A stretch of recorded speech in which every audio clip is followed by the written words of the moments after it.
Shalom, everyone.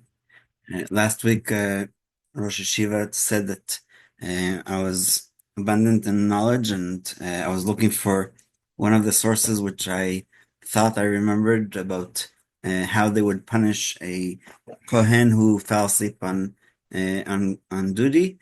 Apparently, פוצעים אותו תחת ציפורניו, injuring him under his nails was probably from a movie because Google did not even give one result. So that's why I opened with this page. But what they did do for a Cohen was that they didn't they burnt their clothing either underneath their head or next to them so that they would wake up. It depends on the translation and interpretation of that halacha.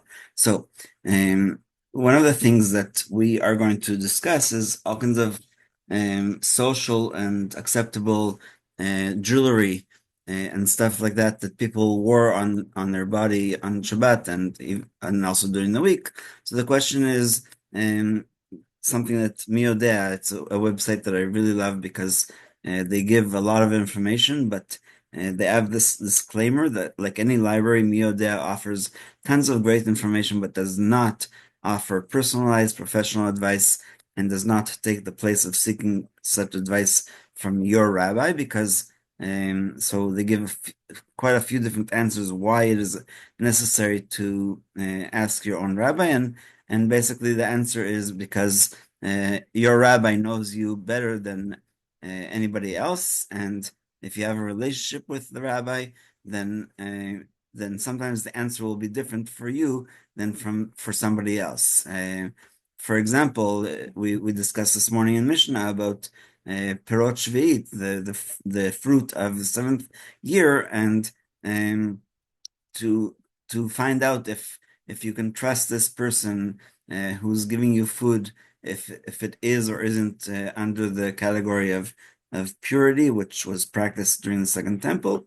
And the question is basically, can I trust this person that everything they give me is kosher, or at least under the supervision or circumstances that are specific for me or for our community, because some communities have different standards. And so just before we go into the actual halacha, there's a word called katla in the Mishnah in Meila.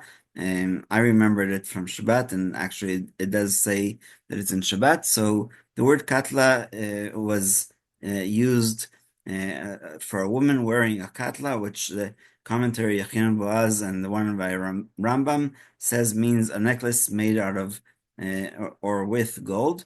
And the etymology of this word, since the root of katal means to kill, so the answer based on Shabbat was that I think same as in English, choker. It's also in Shabbat 6:1, chapter 6, Mishnah 1. And the Aruch says that some indeed explain it as related to the Arabic root katal, because the woman binds it fairly tightly around her neck so that she looks plump. So in the old days, at least what we get from this cultural insight, fat was beautiful, and I'm only using that term because today it is very hard for us to even accept that that's what used to be.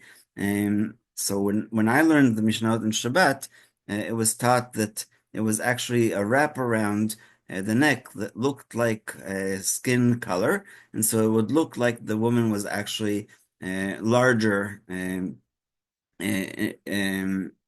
the way that people perceived her.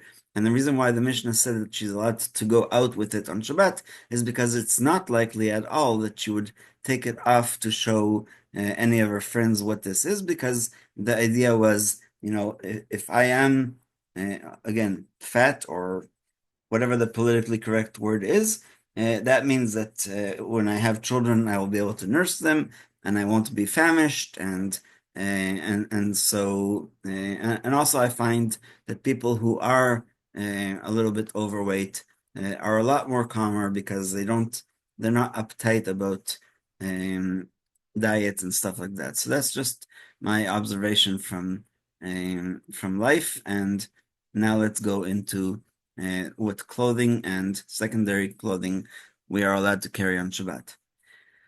So it wouldn't be considered even carrying. So one may put on their clothes, shoes, hat, and then enter a Rishut Rabim because clothes are secondary to one's body. As long as one is wearing them, they do not have independent status, but are viewed as part of their body. Thus, they are not viewed as carrying them. And in the old days, when there wasn't exactly a limit on weight in suitcases, people would wear their winter coat or stuff like that when they would either make Aliyah to Israel or just travel, and that way they could save space in the suitcase. And I know of quite a few families that wore even two or three coats, and in Shabbat that would be permissible as long as you're wearing them and it's not obvious that you're carrying them. So same thing I think we discussed about a fire on Shabbat, where you're allowed to invite the neighbors and friends to come and take as many clothing as they want as long as they wear them. Again, going out to Rosh Hashanah, to the public domain. So even clothes that are designed to be worn under specific conditions are considered secondary to the body. Therefore, one may wear a plastic raincoat over a coat or galoshes over shoes, since these are examples of normal rain gear. Even if it's sunny outside, you're still wearing it, and that's why you're allowed to. One may also wear two pairs of socks or two shirts, one on top of the other, since in the winter some people do this regularly if it's really cold.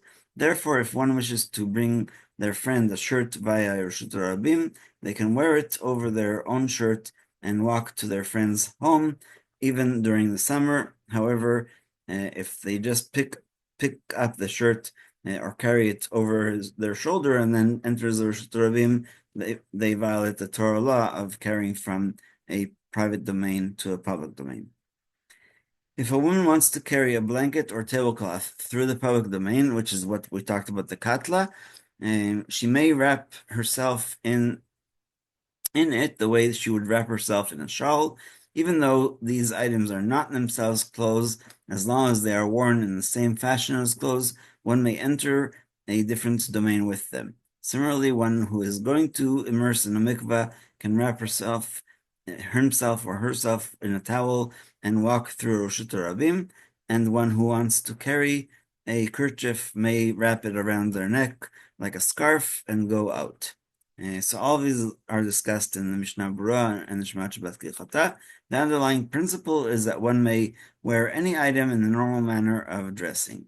Sages ordained that one should not enter Reshut Rabim wearing an item of clothing that is likely to fall off, out of concern that he will end up carrying it for Amot and Reshut Rabim. So, for example, if it's very windy outside, unless you're going to hold on to your hat or put a cover of like plastic to protect it from the rain, you're not allowed to wear it. In contrast, one may go outside wearing a yarmulke, even if it is not held very firmly in place.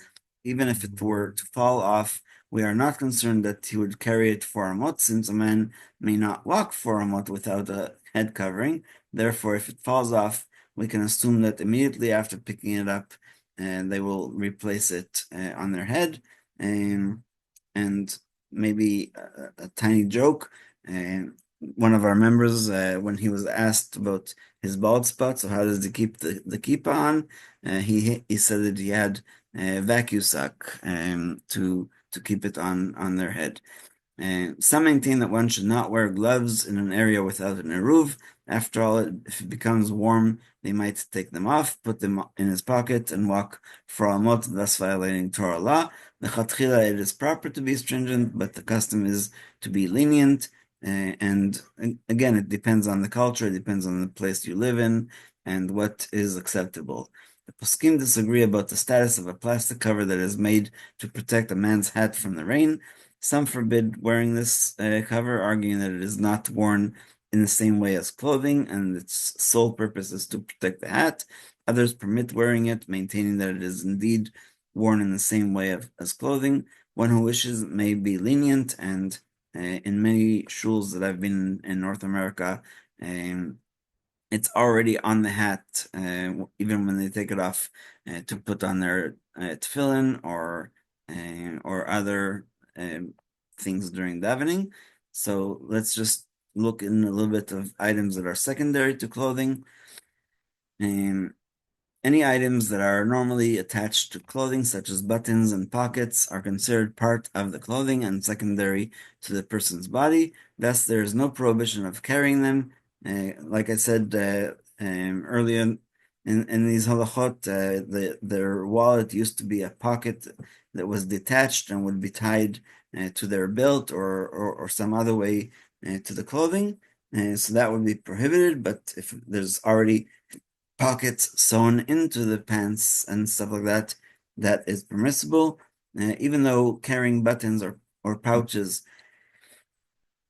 would be a violation of hotza'ah, the buttons and pockets that are normally attached to the clothing are part of the garment and secondary to it. Even manufacturers' tags and buttons that they sometimes put in suits or shirts in order to replace them if one falls off are also considered part of the clothing and secondary to it. One may also wear a coat with a hood, even when the hood is not actually being worn, but it is hanging from down behind the person with buttons or a zipper.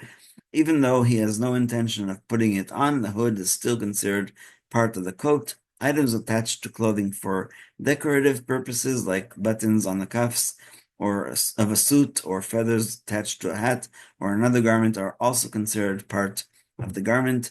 And today there's so many like pins and lapel pins and stuff like that. As long as they are attached before Shabbat, as far as I know, that is permissible to carry in the street. But going back to the first point we made is please ask your rabbi, because sometimes there are these pins that are, you might want to show somebody exactly what's written on them or something like that. And so that would be not allowed on Shabbat because it's likely that you will take them off. And we'll stop here.